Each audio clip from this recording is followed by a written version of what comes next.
100 slaves were suspected of conspiring to burn every building and murder every white. Tried and convicted before the colony's Supreme Court, 13 black men were burned at the stake. 17 more were hanged, 2 of their dead bodies chained to posts not far from the Negroes' burial ground, left to bloat and rot. 1 jailed man cut his own throat. Another 84 men and women were sold into yet more miserable, bone-crushing slavery in the Caribbean. 2 white men and 2 white women, the alleged ringleaders, were hanged, one of them in chains. 7 more white men were pardoned on condition that they never set foot in New York again. What happened in New York in 1741 is so horrifying, bonfires of the Negroes, one colonist called it, that it's easy to be blinded by the brightness of the flames. But step back, let the fires flicker in the distance, and they cast their light not only on the 1741 slave conspiracy, but on the American paradox, illuminating a far better-known episode in New York's past, the 1735 trial of the printer John Peter Zenger. In 1732, a 42-year-old English gentleman named William Cosby arrived in New York, having been appointed governor by the king. New Yorkers soon learned, to their dismay, that their new governor ruled by a 3-word philosophy: God damn ye. Rage at Cosby's ill-considered appointment grew with his every abuse of the governorship. Determined to oust Cosby from power, James Alexander, a prominent lawyer, hired Zenger, a German immigrant, to publish an opposition newspaper. Alexander supplied scathing, unsigned editorials criticizing the governor's administration. Zenger set the type. The first issue of Zenger's New York Weekly Journal was printed in November 1733. Cosby would not abide it. He assigned Daniel Horsmanden, an ambitious 40-year-old Englishman new to the city, to a committee charged with pointing out the particular seditious paragraphs in Zenger's newspaper. The governor then ordered the incendiary issues of Zenger's newspaper burned and had Zenger arrested for libel. Zenger was tried before the province's Supreme Court in 1735. His attorney did not deny that Cosby was the object of the editorials in the New York Weekly Journal. Instead, he argued first that Zenger was innocent because what he printed was true, and second, that freedom of the press was especially necessary in the colonies where other checks against governors' powers were weakened by their distance from England. It was an almost impossibly brilliant defense, which at once defied legal precedent.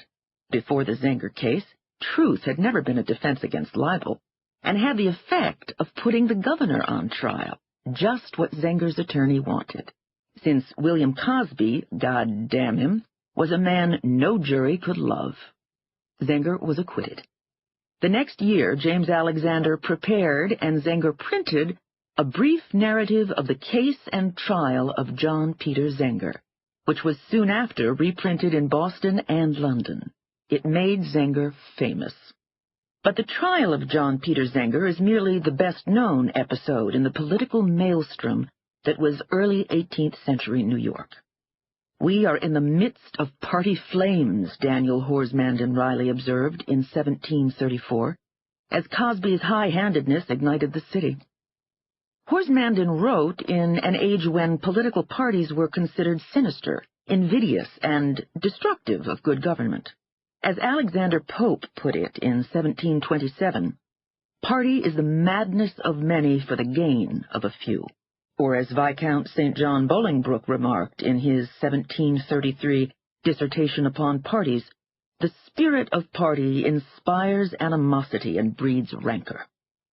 Nor did the distaste for parties diminish over the course of the century. In 1789, Thomas Jefferson wrote, "If I could not go to heaven but with a party, I would not go there at all." Parties they may have despised, but with William Cosby in the governor's office, New Yorkers formed them, dividing themselves between the opposition Country Party and the court party loyal to the governor. Even Cosby's death in March 1736 failed to extinguish New York's party flames. Alexander and his allies challenged the authority of Cosby's successor, George Clark, and established a rival government. Warned of a plot to seize his person or kill him in the attempt, Clark retreated to Fort George at the southern tip of Manhattan and put the place in a posture of defense.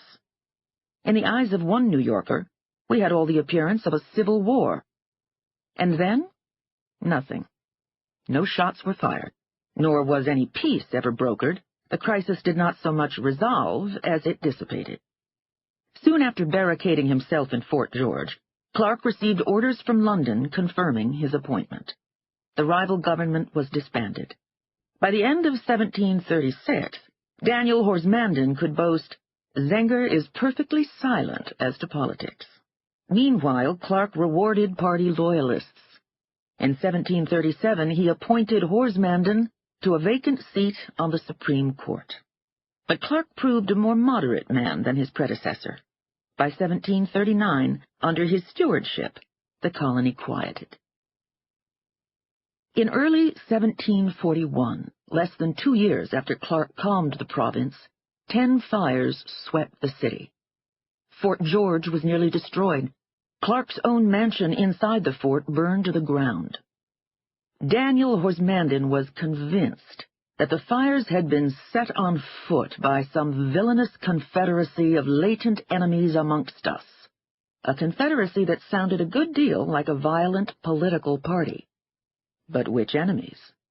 No longer fearful that country party agitators were attempting to take his life, Clark, at Horsmanden's urging, turned his suspicion on the city's slaves. With each new fire, panicked white New Yorkers cried from street corners, "The Negroes are rising!"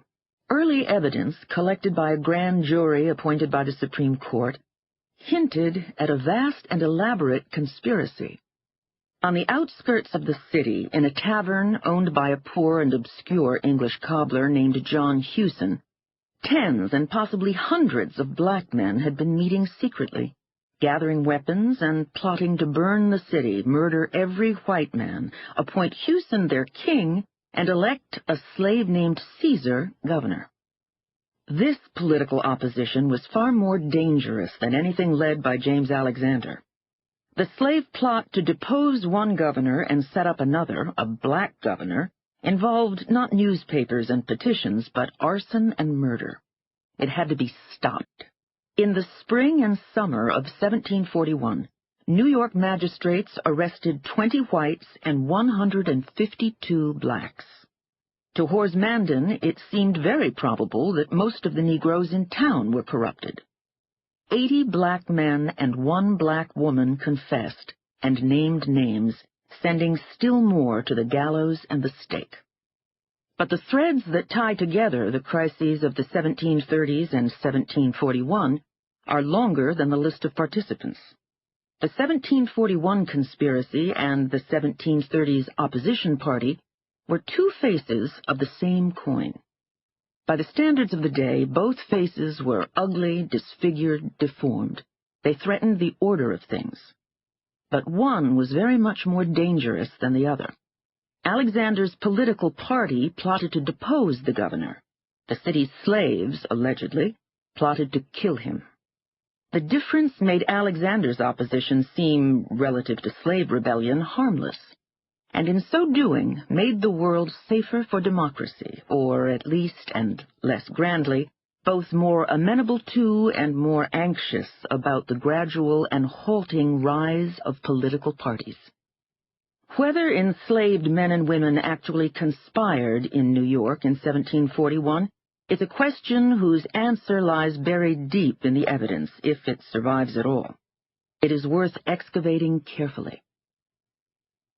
Even before the fires died to embers, New Yorkers began to wonder whether the city had suffered in the merciless flames of an imaginary plot. More than a few began to think it all a dream or a fiction. Some even took the liberty to arraign the justice of the proceedings, declaring that there was no plot at all.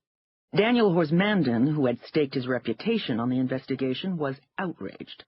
Inspired by Alexander's success,